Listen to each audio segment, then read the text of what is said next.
Boa noite, secretária Cristina Diniz. Seja bem-vinda oficialmente agora à bancada do Repórter 98. Boa noite, Felinto, meu amigo. Boa noite, Danilo Sá. Boa noite, Alexandre Mulatinho. Boa noite, Renato Cunha Lima. A todos os ouvintes da Rádio 98, dizer que é um prazer estar aqui. Prazer recebê-la também, secretária, aqui conosco. Vamos começar pelaquela pergunta que não quer calar, que nós ensejamos aqui num debate promovido com os dois vereadores, Cláudio Araújo e Divanei de Basílio.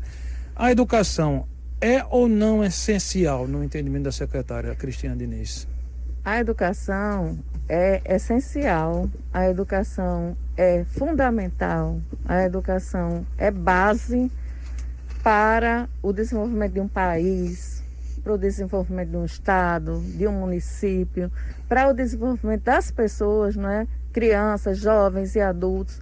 Então, talvez seja o que há de mais esperançoso para o mundo, seja a educação, não é? No sentido amplo que ela venha a ter. Perfeito, secretária. Gostei no sentido que eu também concordo em gênero e grau que a educação é essencial. Não entendo como, aí sendo muito franco, eu sou muito de ouvir a tudo e a todas as versões, mas não entendo a substituição do termo essencial por nenhum outro termo. Eu acho que é essencial, sim. E não entendo como uma coisa como pode subaproveitar a priorização de uma coisa em se pensando na possibilidade, como o Cinti promoveu, de ser tratado como não essencial e ficando em segundo plano por uma série de providências de ordem, inclusive, extremamente básicas. Em entrevista no Repórter 98, o vereador Cláudio Araújo disse que estamos perdendo uma geração por incompetência. O que a senhora estaria, e que a secretaria estaria acéfala, o que a senhora diria isso como resposta à colocação do vereador aqui conosco? Bom, em primeiro lugar, dizer que eu nem gostaria de falar nesse termo de acefalia, visto que nós temos que ter um respeito a pessoas que têm a microcefalia e diversos outros tipos de doença dessa natureza. Então, eu vou me abster de falar desse termo. Em relação a...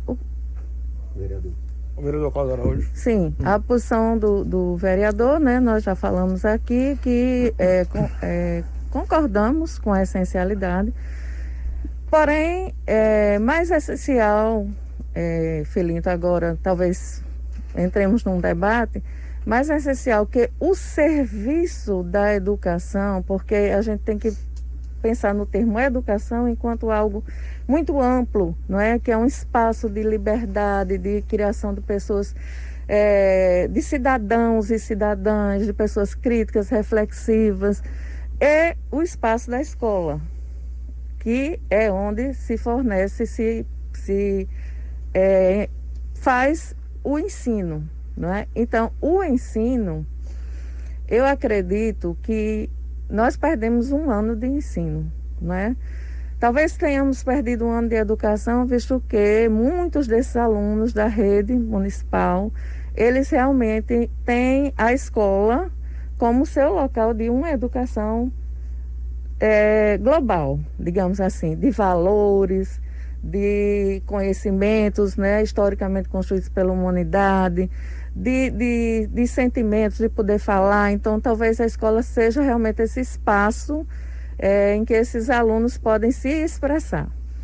Entretanto, nós não podemos deixar de falar aqui na questão da pandemia, não é? E a pandemia, ela tomou uma proporção muito maior do que nós pensávamos inicialmente, com o decreto do prefeito Álvaro Dias de suspensão das aulas por 15 dias, e hoje nós estamos com mais de um ano, né, de aulas suspensas, pela preservação de algo que nós consideramos que seja mais essencial do que a educação, que é a vida.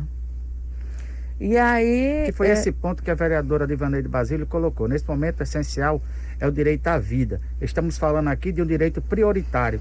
E a senhora já está comentando a respeito dele, que eu queria fazer juízo, que era uma pergunta relativa que a gente já fez, uma do vereador Klaus. Eu vou emendar com uma segunda. O vereador Klaus criticou a omissão do Cinti no debate, a retomada das atividades. Já a vereadora Divanei de Basílio afirmou que o Cinti tem participado das discussões. Afinal, o Cinti tem contribuído ou não? Na verdade, o Cinti, eu vou fazer aqui uma retomada. Nós tivemos a preocupação o ano passado de construir já um protocolo de retorno às aulas quando houver vamos dizer, a condição de se retomar, e talvez seja de desconhecimento do vereador, né? Esse protocolo, inclusive, ele está aqui, eu vou mostrar a vocês, é um protocolo simples, mas ele traz dados muito importantes para esse retorno. Então, ele traz critérios tanto de ordem da biossegurança, como traz critérios da normatização e das questões pedagógicas também, ou seja, há uma mudança de forma geral, não é? Uma readequação. Eu acredito que o vereador não tenha acompanhado e também não tenha lido o Diário Oficial do município do dia 18 de dezembro do ano de 2020, em que esse protocolo foi publicado, certo? Bom, mas retomando aqui, o SINT participou, inclusive, da construção desse protocolo de retorno, porque esse protocolo ele foi feito a várias mãos. Uhum. Então, ele foi feito pela secretaria e por órgãos e entidades voltadas à educação, como o Conselho Municipal da Educação, como o SINT, o Fórum de Gestores Municipais, representação de pais e o Comitê Científico do município de Natal, que participou com, vamos dizer assim, as informações mais pertinentes à área da saúde, né? E esse protocolo foi, como eu já disse, publicado, está aqui, e ele tem vários critérios para o retorno, e um deles, que talvez seja o mais importante, é que além de dotar as unidades, né, as nossas escolas e centros municipais de educação infantil, de itens da biossegurança, ou seja, o álcool em gel, o material de limpeza, o termômetro para aferição da temperatura, as toalhinhas de papel para enxugar as mãos, os bebedouros terem uma torneirinha, em vez de ser aquela torneirinha voltada para o aluno beber água, ela voltar para baixo para encher o copo, uma garrafinha. Então, essas adequações, não é, que estão sendo feitas, já foram feitas várias e continuamos fazendo. E o mais interessante é que nós temos um índice que está aqui previsto nesse protocolo. Vejam bem que foi de outubro de 2020 a conclusão dele. Nós não estávamos nos patamares que estamos hoje, mas ele tem como critério o retorno às aulas presenciais com uma ocupação de leitos de menor que 80% no nosso município e um índice de transmissibilidade menor que 1. Então, hoje nós ainda não temos esse índice de... Só para o ouvinte entender, o protocolo aí posto, concluído em outubro do ano passado, preconiza que a volta às aulas nos municípios, nós precisamos ter em Natal, precisam ter duas premissas atingidas: uma taxa de ocupação de leitos de UTI abaixo de 80%. UTI e leitos também de enfermaria. Certo, de uma maneira geral, 80%. Sim. E o índice de transmissibilidade abaixo de 1. Hoje nós já temos o índice menor que 1. Já está embaixo de 1. Não é? Agora, a ocupação dos leitos é algo preocupante nesse momento, né? Que nós estamos em torno de 95%, 96% Agora, secretária, o que me preocupa é o seguinte, né? As escolas privadas voltaram ano passado, elas já estão com condições de repente, se tiver condições, o prefeito liberar, elas voltarem a funcionar. E a informação que tem é que as escolas públicas ainda não estariam nessa situação. Por exemplo, se tivesse com 80% de ocupação e o índice abaixo de 1 e todos esses critérios, né, atingidos, as escolas poderiam funcionar na segunda-feira, por exemplo? Eu acho prematuro nós pensarmos, prematuro e um pouco polêmica essa questão de fazer um lockdown, uma mesma, vamos dizer assim, orientação de um mesmo órgão, né, fazer um lockdown e na segunda-feira as aulas se retomarem. Eu acredito que isso precisa ser feito de uma maneira mais gradual, até para que as escolas possam ir recebendo os alunos da forma que está colocada aqui no protocolo, vamos dizer assim, num regime híbrido, ou seja, aulas presenciais e aulas não presenciais. Mas as escolas estão preparadas para receber os alunos? Olha, nossas escolas, elas estão com bastante preparação. Agora eu vou lhe dar aqui até uma notícia de primeira mão, que nós firmamos ontem, estamos firmando, e o prefeito Álvaro Dias vai assinar uma parceria com o SEBRAE e o SESI, que vão certificar as nossas escolas, tais quais as escolas particulares e privadas foram certificadas, certo? Só que o quê? Você pode me perguntar, Cristina, mas há uma diferença, por quê? Não é porque as escolas privadas, elas puderam voltar e as públicas não. Existe uma diferença que eu acredito que seja muito importante salientar aqui, é que a escola privada, na hora que ela decide e tem a autorização para voltar, ela tem vamos dizer assim, a competência de poder fazer a aquisição de tudo que é necessário muito rapidamente. E o município e o serviço público, de maneira geral, ele passa, por exemplo, nós não podemos comprar nada sem ter um processo licitatório. Nós não podemos adquirir esses materiais com a rapidez que a escola privada ela faz. Eu concordo com esse limite operacional que é imposto à gestão pública, isso é inegável. Mas, ao mesmo tempo, a gente tem duas oportunidades, dois ângulos para serem observados nisso aí. Um é esse, que todo mundo já sabe, tem noção disso.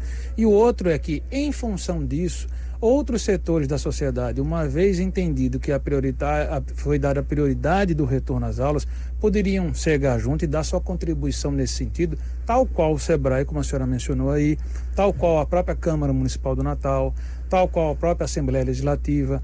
Eu acho que não é adiando esse retorno que a gente encara esse problema de frente. Esse problema tem um tamanho muito maior e uma repercussão gigante, que nem é imensurável até a consequência disso, e que impõe sim à sociedade como um todo um debruçar sobre a condição mínima de que a gente consiga relargar, porque sob pena de que, em função de imaginar o grau de dificuldade, o Everest a ser superado no sentido do retorno, a gente simplesmente não se permita sequer se mover ao acampamento 1, quando na verdade, exatamente por todas essas dificuldades, e tenho certeza que talvez até ampliando esse apelo às escolas particulares também, tenho certeza que não se negariam, dentro desse processo de consultoria e tal, de gerar alguma escala ou algum benefício para a escola pública. Agora, atitudes como é verificada pelo SINT, sendo radicalmente contra que isso seja tratado como serviço essencial, a meu ver, distancia essa relação que a sociedade poderia ser convocada de uma maneira geral a dar a sua colaboração, em função de que o próprio sindicato dos professores envolvidos nisso daí prefere que a atividade não seja tratada como essencial. Então, eu renovo o apelo sobre a oportunidade de ser tratado e observado de um outro ângulo. Porque eu fico vendo assim, os demais poderes se envolvendo, dando parcelas de contribuição em assuntos que não têm a ver diretamente com a sua atividade fim, quando na verdade eu entendo que a educação é a atividade fim de todos. E deveria ser encarado dessa forma a todo tempo. Daí o meu apelo como cidadão e a minha leitura que aqui coloco como um observador da cena urbana, e a minha indignação e preocupação, porque se essas crianças estivessem em casa, se esses professores não estivessem indo a lugar nenhum, ainda assim não diminuiria o tamanho do fosso que está sendo criado. E afirmo que os mesmos que de dia pedem que não se voltem às aulas ou que estão com medo de saúde, quando terminam os protestos, estão circulando em todos os lugares, apenas não estão indo dar aula. Então isso, como cidadão, incomoda a gente. Então queria fazer esse registro e lhe devolver. Querem fazer mais? Renato, por favor. Boa noite, secretário. Boa noite, Renato. Eu vejo a questão da educação como uma verdadeira tragédia, porque é um apagão da educação que vai ter consequências inimagináveis pelos próximos anos. E aí, fugindo um pouco da questão da essencialidade, porque ficou claro, acho que não há um cidadão que diga que não é essencial a educação. Até diante desse fosso, desse buraco, desse abismo que se criou na educação com essa pandemia. A questão é o seguinte: ao longo desse ano, um ano de pandemia, todos os funcionários da educação, do magistério, receberam seus salários. Então, Exato. ou seja, não sou contra, ao contrário, sou a favor que se honre os salários de todos os servidores. A questão é muito recurso público, recurso do contribuinte para um serviço que não foi prestado. E a pergunta se reside nisso. O que é que a Secretaria, o que é que a Prefeitura de Natal, falando especificamente de Natal, pensa em recuperar o tempo perdido? Qual é o planejamento, qual é a visão da secretária para, depois de retomada a normalidade das aulas, que a Prefeitura pensa para tentar recuperar ou ao menos minimizar? E uma outra pergunta encaixada nessa pergunta o que foi feito ao longo desse ano de pandemia com relação aos professores? Se foi feita alguma capacitação, se foi feita alguma questão para melhorar a questão da formação desses professores, se foi feito um acompanhamento. E aí eu queria que a senhora esclarecesse, por favor. Bom, então vamos aqui relembrando, né, as questões. Em 18 de fevereiro deste ano, de 2021, nós iniciamos as aulas no formato não presencial. O que é que isso quer dizer? Não são aulas virtuais. Vamos deixar bem claro, porque nós sabemos que nossos alunos, em parte, não têm condições de ter um instrumento para aula virtual, ou até mesmo a internet. Inclusive, fazendo aqui um parênteses, nós estamos com um projeto já praticamente pronto para conversar com o ministro Fábio Faria das Comunicações, para estabelecermos uma parceria aqui com o município de Natal para a internet a todos os alunos e também um instrumento, né, para que eles possam ter aula. Porque aí eu venho para a sua questão. Né? Conectividade e ter o tablet ou o computador para poder assistir a aula.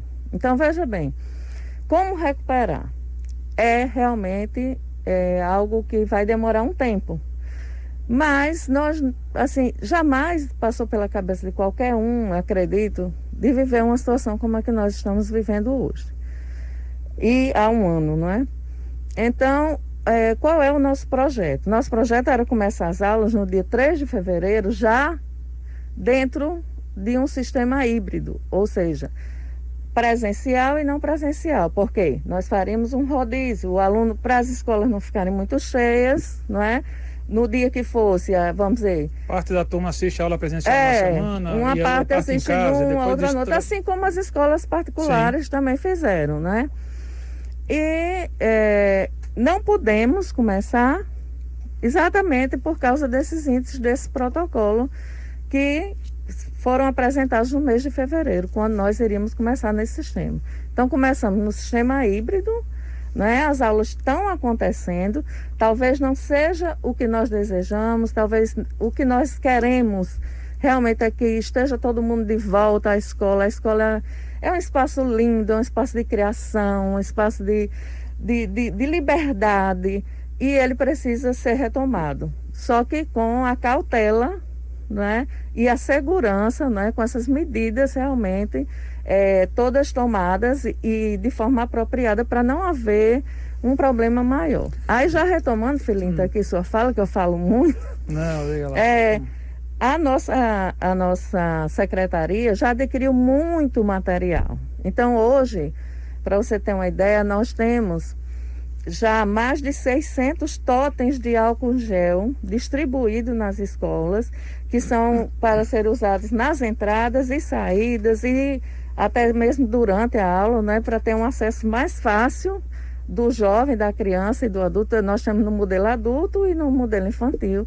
E pias lavatórias móveis, que eu não conheço, desconheço algum município aqui do Rio Grande do Norte que tenha feito essa distribuição, como nós fizemos também, de mais de 600 pias lavatórias, que vão ajudar a, vamos dizer assim, a essa escola e esse CEMEI terem mais espaços para essa lavagem das mãos. Então, essas pias lavatórias, elas têm um container para o sabonete líquido, tem um container para a toalhinha de papel.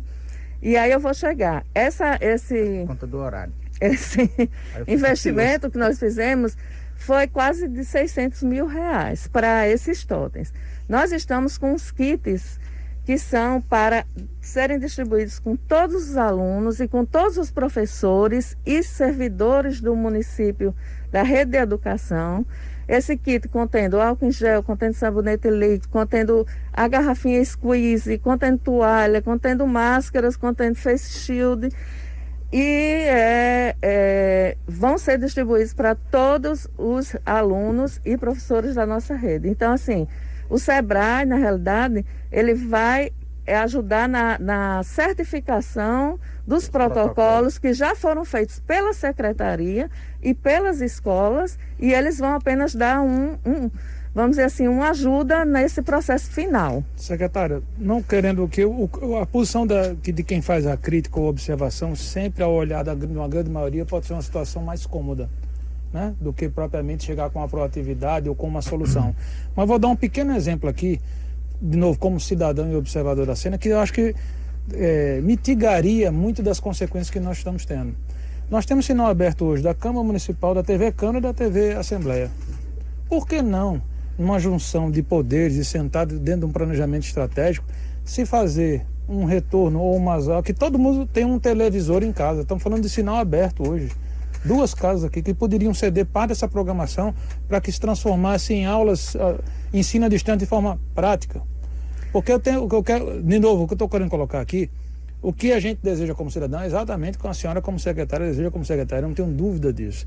Mas eu percebo que eu acho há muito embaçamento entre os poderes, as pessoas, e que às vezes, num afã até da crítica pela crítica, não chegam proatividade. A minha angústia, sinceramente, é, passado um ano, essas crianças continuarem, esses adolescentes continuarem sem esse estudo. E a gente sabe que, a exemplo de forno, de siderurgia, a conscientização da importância da educação não é uma coisa, na grande maioria, infelizmente, é uma coisa que demora a ser reconquistar esse processo de convencimento. Então fica aqui uma sugestão simples. Nós tivemos, Felito, ano passado, para as turmas de 9º ano, a televisão aberta, porém não dessas que você citou, porque essas teriam que ter a sua programação integrada. E aí nós procuramos uma emissora que pudesse haver a transmissão no horário todo. Na Band Natal, inclusive, parte disso é transmitido. E aí, eu lhe digo uma coisa. Nós temos alunos que não têm televisão em casa. Não, eu acredito, mas o que eu quero dizer é o seguinte... São poucos, mas temos, eu concordo, né? E acredito. Agora, o meu relato aqui, a minha sugestão é que, entre a gente não ter uma solução que contemple tudo e todos, e a gente tem alguma solução que não passe a sensação de paralisia passado um ano, eu acho que é um contexto. Que aí sim, aí vem um projeto que distribui televisores na casa das pessoas, ou um preço reduzido, ou tenta se bolar alguma coisa a mais. O meu medo, sinceramente, que eu sou do tempo que perder um ano no colégio, ou seja, como reprovado, era a punição emocional mais grave que uma criança podia ter, quem tinha ciência e responsabilidade. Todos nós somos estudantes, na verdade.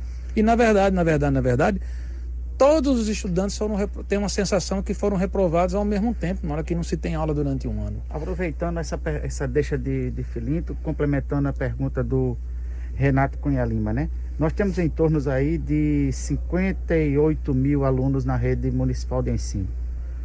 Quantos vão repetir o ano? Quantos vão se evadir? Qual é a sua expectativa de recuperar agora em 2021? Destes, quantos vão ficar pelo caminho para agora, para a matrícula de 2021? Nós queremos que nenhum, porque nós estamos agora tentando repor o ano de 2020 e aí sim, com a ajuda das aulas não presenciais. Então, na hora que nós pudermos voltar presencialmente, vamos ter aulas presenciais e aulas não presenciais para tentar repor, não é? É lógico, vai ser tudo, não vai, não é? Nós vamos ter, vamos dizer, um ano aligeirado.